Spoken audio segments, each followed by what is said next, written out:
What's up, everyone? It's George Calioris here. Anabolic state of mind. Gonna hit some deadlifts today. Third training day in a row. Deload. Working on putting some muscle on instead of chasing the strength and whatever speed. I don't really feel like fucking lifting today, but I'm gonna do it anyway because it's what it takes. Kind of fucking just tired, fucking shitty mood, so whatever. Here's some fucking swings. Some real ghetto swings. Like the Russians gotta do it. Got my Spud Ink candle. Spud Ink, S-P-U-D-I-N-C. Get yours. If you ain't got kettlebells, you can at least have a Spud Ink. And makes you use a little wider stance, but helps you stretch into it. So.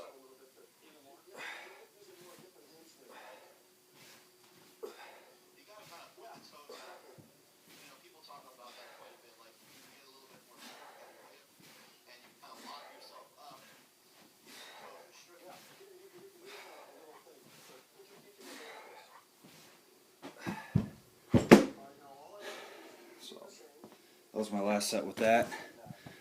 Now I'm going to start the warm-ups with the deadlifts. Yeah, just take a couple little steps and set your feet out. What's your breath look like on that? Do you exhale? I'll take a big one at the beginning, through my nose. Hopefully it doesn't bleed. Yeah. And you'll get it going back. And then take it out. I don't want to let it all out because then you're going to see... You see a guy's body. I don't want this to happen what a lot of people do. Because you're actually loosening up. You don't want to loosen up that back at all. You want to keep it locked in. So as you walk back, you let out a little bit of air, and then get more air. Just enough to do the exercise itself. And you don't want to take too much of it through the mouth, because you're not filling up your lungs. Or you kind of blow your head off, right? Yeah, and that way, if you take it in through your nose, a lot of times you can brace up here and feel that tightness up here in your chest. So do you do anything special with your belt? Are you trying to push outward against the belt? No, I always heard that. I never got anything out of it. I just kept my abs as tight as I could. Right. How tight would you wear your belt? Just in the squat, a lot tighter than a deadlift. Makes sense. Yeah, I remember you used to kind of lean on the rack and set it up that way. Your belt was the only thing that you were allowed to tighten up to change on the platform in the IPF. Right. I couldn't match your suit or whatever. No. Yeah.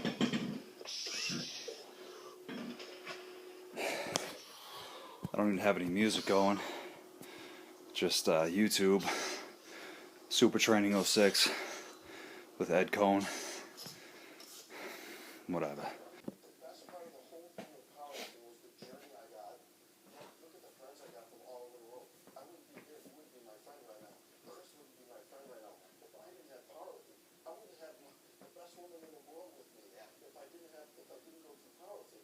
So what's worth more, a trophy or that? A record or that? Yeah. The numbers are going to last me. My lists are going to last me. I'm happy with what I did and the way I did it. That's it. But again, I'll still go high bar.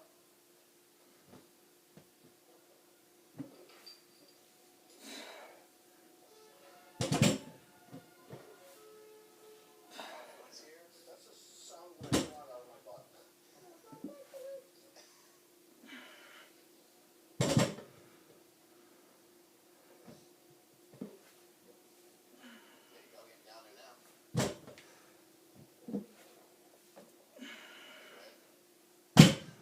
Push, pull. Ready? Push, pull.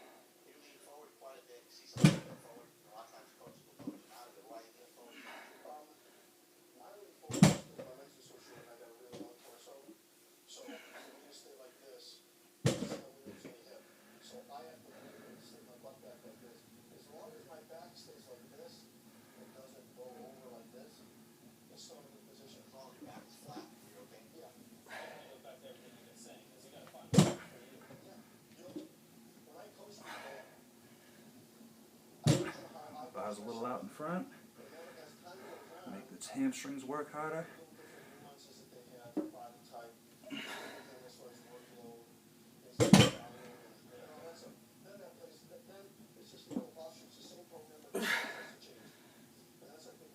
From the gene video, and it had nothing to do with genes. It had everything to do with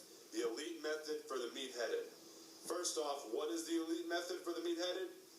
It is the program I developed based off conjugate periodization. We basically adopted Louis Simmons' West Side method, which, by the way, he is powerlifting Jesus. Thank you, Mr. Simmons, for being a badass, strong, explosive American. You're the man. Basically, we adopted his program and implemented a repetitive day with it. And with that, with every rolling percentage that we have, all the way from 60% of your 1 rep max of either your squat, deadlift, or bench press, from 60% all the way to 80%, you have a certain amount of reps that you need to get. We rotate it, rotate up, so 60, 65%, 70, 75%, all the way up to 80%, which is pretty damn heavy. You have to get a certain amount of reps for that. At 60, you need to get 50 reps. 65, 40 reps. 70. Gonna hit on some shruggy shrugs. Old school. Throw the straps on for these. I don't give a fuck. Then I'm gonna hit some single leg dumbbell Romanian style deadlifts. Stiff leg, whatever you want to call them. Again, I don't really give a fuck.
The guy that runs that company.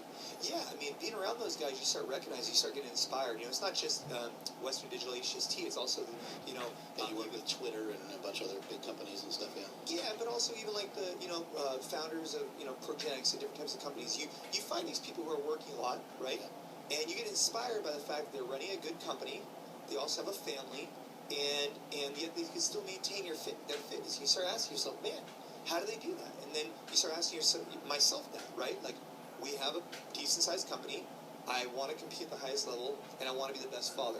How am I going to do that? I need to be present. I need to be focused. I need to identify what I actually want to work on. It makes sense. but it's not easy to do, right? No, it's not easy to do. But was there a point, like, at what point did you decide what you wanted to do with your life? Because you're heavy into things that people would see. A little bit of reverse hyperaction, a little man-made one, homemade one. It's good for decompressing the spine, straightening everything back out, strengthening the posterior chain. Do some leg curls on it, some back extension, some glute work like that. Get it done.